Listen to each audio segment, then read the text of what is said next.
প্রীতি শুভেচ্ছা আনন্দিত জয়গুরু। এতক্ষণ বাংলাদেশ থেকে আগত আমাদের ইষ্টভ্রাতা সুরদীপ ভাই তার অনুভূতি প্রকাশ করলেন। আমরা যারা ত্রিপুরাতে আছি বা ভারতবর্ষে আছি তারা পরম সৌভাগ্যবান, ইষ্ট কাজ করার এমন একটা অনুকূল পরিবেশ আমরা পেয়েছি। আমাদের পূর্বজ যারা ছিলেন, আমাদের ঠাকুরদা বা তাদের যারা খুব কষ্টের মধ্যে থেকে ঠাকুরকে প্রতিষ্ঠা করেছেন, আমাদের জন্য একটা খুব সুন্দর একটা পরিবেশ রেখে গেছেন। আমাদের ঠাকুরের কাজ করতে কোনো অসুবিধা হয় না।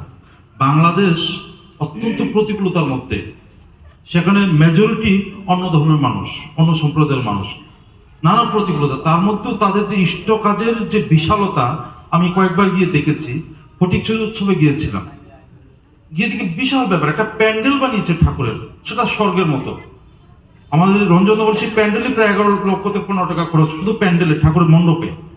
রাত্রেবেলা গিয়ে দেখি সমস্ত মুসলিম যুব নেতারা, তারা দল বেঁধে এসছে, ঘুরে ঘুরে দেখছে প্যান্ডেল সব ঠিক আছে কিনা, সমস্ত ব্যবস্থাপনা ঠিক আছে কিনা, সমস্ত মুসলিম নেতারা।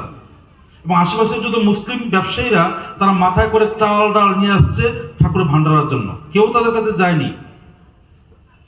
যেদিন উৎসব হলো, সমস্ত এলাকার মুসলিম বড় বড় নেতারা আসলেন, সাধারণ মুসলিমরা আসলেন, এসে ধর্মসভা আলোচনা শুনলেন, প্রসাদ নিলেন। আমি যখন উৎসবে গেলাম, আচার্যদেব আমাকে বলে দিচ্ছিলেন যে তাদের যখন নামাজের সময় হবে, তখন যদি স্পিচ চলে তাহলে এই নামাজের সময়টার জন্য মাইক বন্ধ রাখা হয়।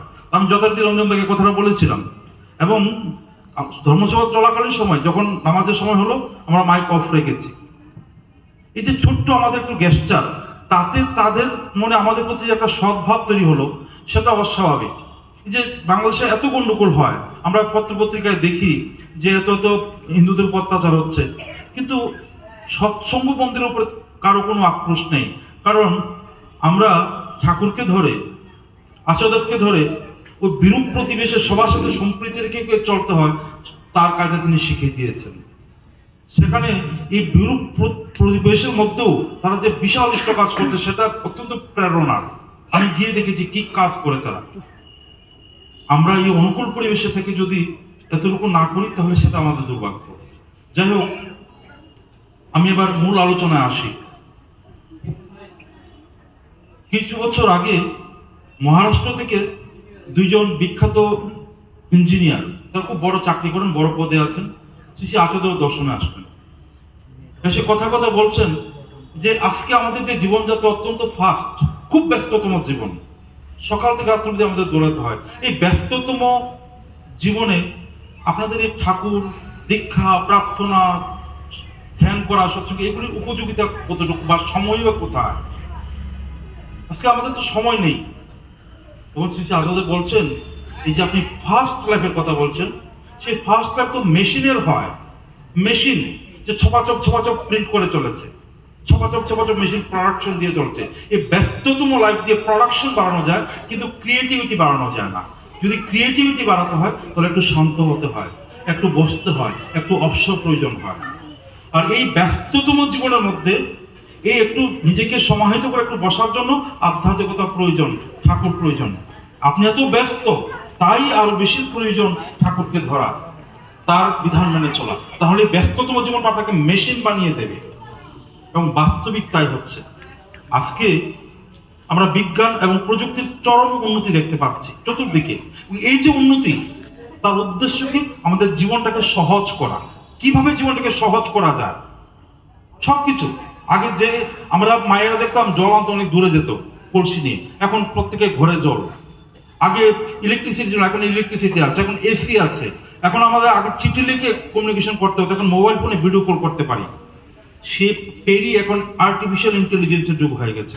এখন কবিতা লিখতে রবীন্দ্রনাথ হতে হয় না। আপনি শুধু চ্যাট জিপিটি বলে দেবেন যে আমাকে একটা প্রেমের কবিতা লিখে দাও, রবীন্দ্রনাথ হচ্ছে আর উন্নত কবিতা লিখে দেবে। আপনাকে ড্রয়িং করার জন্য আর্ট শিখতে হয় না, চ্যাট জিপিটি বলে দিলে আপনাকে সুন্দর ড্রয়িং করে দেবে। আপনাকে থিসিস লেখার জন্য পড়াশোনা করতে হয় না, থিসিস বানিয়ে দেয়। গবেষণা করার জন্য মাথা কাটাতে হয় না। এই যে আমাদের জীবনটাকে সহজ করার জন্য দিন দিন প্রযুক্তি যে আমাদের জীবনটাকে এমনভাবে সহজ করে দিচ্ছে, তাতে আলটিমেটলি হচ্ছে কি? আমাদের সৃষ্টিশীলতা কমে যাচ্ছে, আমাদের মানবিক দিকগুলি ভোতা হয়ে যাচ্ছে, আমাদের বোধগুলি ভোতা হয়ে যাচ্ছে। আমাদের ছোটবেলা আমরা যে জীবন কাটিয়েছি, স্কুলে পড়েছি, কিন্তু আমাদের মামার বাড়িতে বেরিয়েছি, গ্রীষ্মের বন্ধ ছিল, শীতের বন্ধ ছিল, আমাদের একটা সামাজিক জীবন ছিল। এখন ছেলে মেয়েদের দেখুন স্কুলে পড়ার অস্বাভাবিক চাপ, একটা পর একটা পরীক্ষা, কোথাও সে বেড়াতে যাবে সময়টুকু নেই, প্রাইভেট টিউটর 4-5টা, তার মধ্যে তবলা, গান, ক্যারাটে, ড্রয়িং, সব কিছু মিলে ছোটবেলা থেকে প্রত্যেকটা শিশুর জীবন ব্যস্ততম জীবন, চরম ব্যস্ত।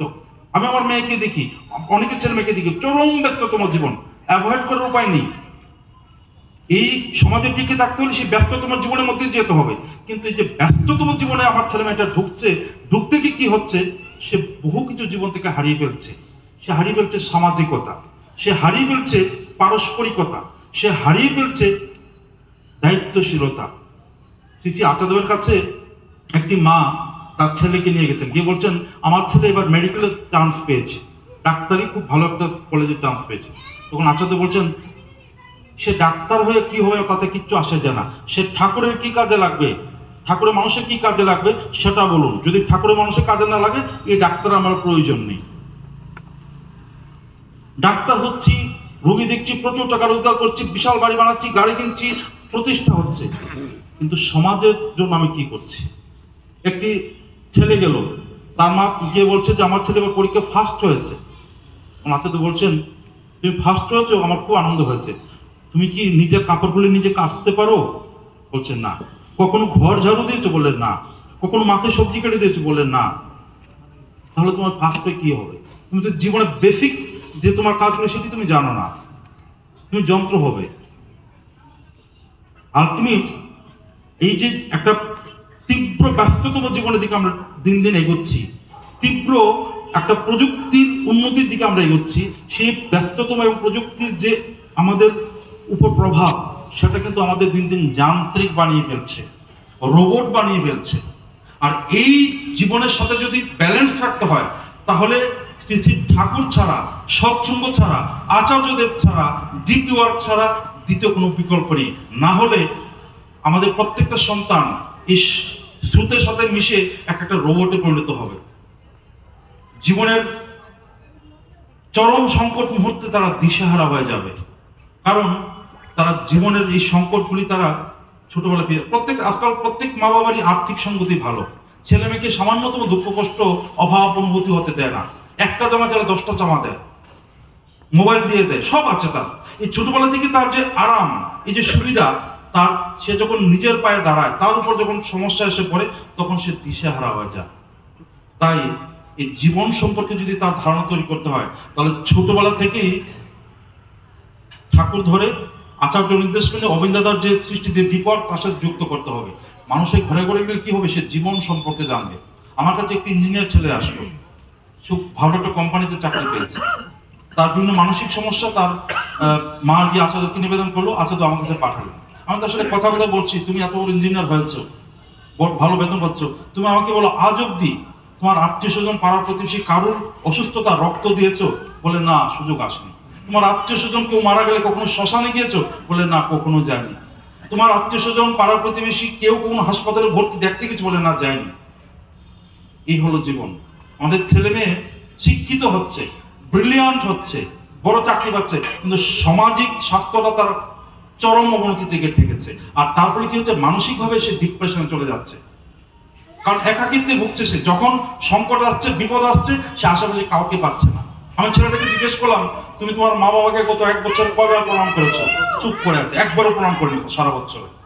এবং সেটা শুধু একজনের গল্প নয়, প্রতি ঘরে ঘরে গল্প। আমরা ছেলে মেয়েদেরকে শ্রদ্ধার চাষ করছি না, কিভাবে গুরুজনকে শ্রদ্ধা করতে হয়, কিভাবে গুরুজনের বাধ্য থাকতে হয় শিখতে পারছি না। একটা ঔদ্ধত্য, গুরুজনদের অগ্রাহ্য করা একটা মানসিকতা ছোটবেলা থেকে গড়ে উঠছে। তার ফলশ্রুতি আমরা দেখতে পাচ্ছি ঘরে ঘরে একটু বড় হলে শিক্ষিত হলে মা বাবাকে মানছে না। এই যে সমাজের একটা চরম বিপর্যয় দেখতে পাচ্ছি, সেটা কিন্তু ওই ঘরে বসে হাউতাস করে ঠিক করা যাবে না।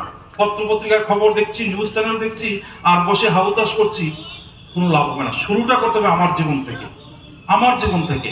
আমি আমার পরিবারে, আমি যদি ইষ্টকেন্দ্রিক না হই, আমি যদি প্রত্যেকদিন ধ্যান না করি, আমি যদি প্রার্থনা না করি, আমি যদি আমার মা বাবাকে প্রণাম না করি, আমি যদি ডিপ ওয়ার্কের মাধ্যমে সমাজের সাথে যুক্ত না হই, তাহলে কিন্তু আমার ছেলে মেয়ে কখনো ওই জীবন লাভ করবে না।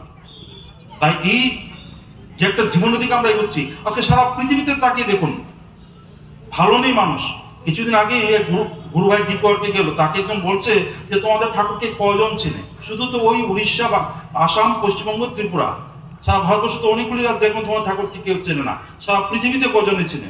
সবাই তো ভালো আছে। তোমাদের ঠাকুর ধরেই তোমরা ভালো আছো, বাকিরা ভালো নেই, এসব কথা বলো কেন? আমি বললাম সবাই ভালো নেই, তুমি বাস্তবটা জানো না বলে এই কথাগুলি বলছো। যে যাদেরকে তুমি ভালো বলছো, সে পশ্চিমের দেশগুলি বলো, যে ইউএসএ বলো, ইংল্যান্ড বলো, সেখানে ডিপ্রেশন হু হু করে বাড়ছে, মেন্টাল ডিপ্রেশন। আমাদের যারা সাইকিয়াট্রিস্ট ডাক্তার বন্ধু আছে তাদের সাথে শুনি যে সেখানে সাইকিয়াট্রিস্টের সাংঘাতিক কদর। মানুষ অ্যাংজাইটিতে, ডিপ্রেশনে, বিভিন্ন মানসিক রোগের চরম বিপর্যয় অবস্থা। জাপান এত উন্নত, সেখানে কিছুদিন আগে দেখলাম জাপানের গভর্নমেন্ট খুব চিন্তিত, কেন সেখানে জনসংখ্যা কমে যাচ্ছে। কেন কমে যাচ্ছে?